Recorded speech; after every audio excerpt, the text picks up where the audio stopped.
Hi there, this is Uncle Bob here, and I'm making a video I've been sort of umming and ahhing about making, and it's to do with my relationship with cryptocurrency and whether or not, trying to find a way that I can stay in this space and it not to take over my life. So I found my personal story. I found crypto in 2017. I remember it was in August 2017. I walked into a shop, a greengrocer's on Kilburn High Road, which if you're from London, you'll know it. You'll remember it as what was the Irish area.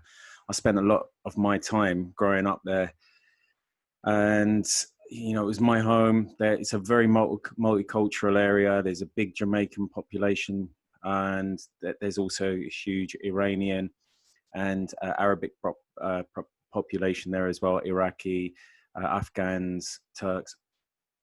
Yeah, I know Turks aren't Arabic, but I'm just I'm trying to give you an idea of the makeup of the town. And I walked into one of these greengrocers. They're really cool. There's Turkish ones, and this one was an Iraqi one.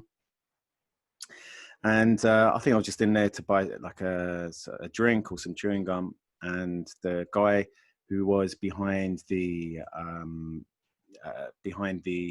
counter, he was just fiddling away on his phone. When I was coming to the counter, I'd got my drink. I noticed that there was this kind of ATM, and it said Bitcoin on it. It's the first time I had heard of it before, but yeah, it just sort of piqued my attention. And I said, "What is that?" And he said, "Oh, that is a Bitcoin machine." And I said, "What does it do?" And he said, "It makes you money."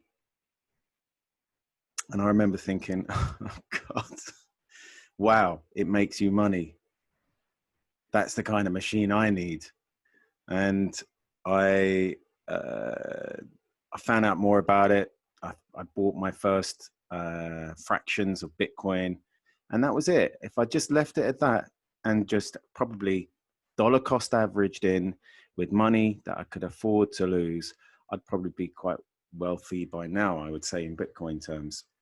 But what happened was I went from Bitcoin. Within a month, I was looking at alts. It was Ethereum, and then I was on the exchanges. And when I was on the exchanges, I was kind of lucky because I caught in 2017 that alt season. It had a few bits of FUD before that, but that alt season was just insane. And you could have. There is a meme that's going around on the internet at the moment that in alt season, it's this guy who's throwing a dart behind his back, and it always hits bullseye. You could have put it on any shit coin and you would have done okay. And I did really well. I did so well, I started a YouTube channel, and I went from like £500 invested to something like nearly 20 in a really, really, really short space of time over the Christmas. And obviously I lost nearly all of it because I didn't know how to trade. That's essentially what I was doing. And I didn't understand the cycles of investment in crypto, which are a little bit different to traditional cycles. The boom and busts are violent, and they happen quite often. They're regular. It's an inefficient market. It's not even mature yet. Although it's starting to mature now, it's still the same. Anyone will tell you crypto is the wild west of stocks. It's as wild as you can get, believe you me. The risk levels are high across the board, and only the sharpshooters really come out of it with anything to show for it. And most investors over these last few years, since the bull run of 2017 and consequent bust, have lost money. Now, the early adopters who got into Bitcoin and held for years and years and years, they did fantastically. At one point, Bitcoin was 0.003 cents. You could mine it on your computer. You could mine it in blocks of 50. You were laughing, mate. You were laughing, But then they had their own boom bust cycle. So we sort of look at them and think, oh, it must have been so easy for you. I mean, would have you held for that long? Would have you held it? I mean, it's all about with crypto, I guess it's all about getting in early, and if it's a really good project, just battening down the hatches, having your sell targets if you got them, or you're at the risk of being a complete degenerate, like I can be sometimes. And I'm just saying that because I'm being honest. Crypto has this habit with me of really taking over my life, and I'm kind of wrestling with how to have a natural life that involves crypto. So yeah, I'm trying to bring you up to date. So I have a day job. My day job is totally different. Right now, my day job is completely different to the person you know me as, which is, I'm a big, entry level influencer, you could say. I'm a sort of a fledgling YouTube channel. Just finding me feet, trying to, with me wings and trying to fly away, trying to gain flight. Yeah, that's me. I'm at the beginning. It's, I guess, my day job. In between my day job, I'm trying to squeeze in any kind of content I can. If you can call it content, a lot of it's just me on my phone going blah, blah, blah, bung.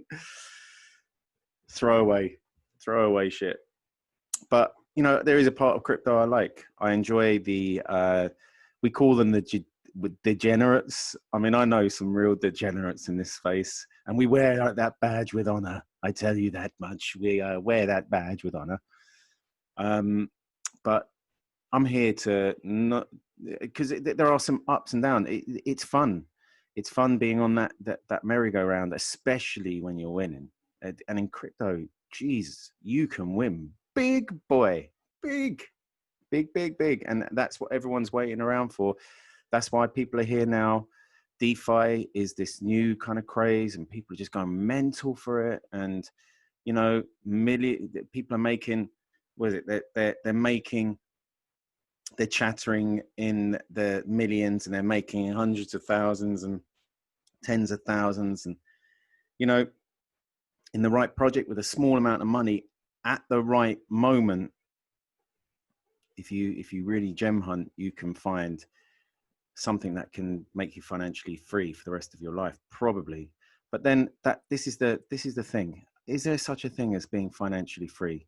Does being rich or having money free you in any way? Tell me. I mean, if there's somebody out there that can say yes, I have been sort of reasonably well off before, and there's always a trade-off. You don't get something for nothing. Never. There's always this world will always make you work for it. Always, even if it's in a roundabout way, the world will always make you work for it. And yeah, I guess at this point where things are just so positive. I mean, I can just see that there's so many good projects coming through. I'm connecting with people in the space that are just so cool, and could be good. Forward from here, I'm getting involved in powerful kind of up and coming young pup syndicates that are trying to make their own power plays. That is really cool. But I'm here to kind of tell you that sometimes I find it really, really hard. And I God knows how many times I look at that phone per day to check, to change, to move, to check the news, to be on to look if it's going up or down. I mean, that is as crazy as it gets. There's no real objective half the time. I'm just checking. And I'm sure there's a better way to spend my day than checking, especially on my day off, my 2 days off. Because you can get sucked into it. I can get sucked into a black hole, waking up at night, waiting for that move, selling at the right time. Man. Anyway, I'm just coming out, you know, just being honest. Just being honest and trying to be real here. I meet people in the industry. I want to continue to meet people in the industry. I just don't want to be a slave to this. It feels sometimes as much. Can you enjoy your being a slave in a really sort of perverted way? Maybe, yeah. Sometimes I feel like I'm chained. I am chained to the blockchain willingly. Obviously, I can walk out at any time, but I'm chained to the blockchain, and it's willingly done. I mean, can I get an amen?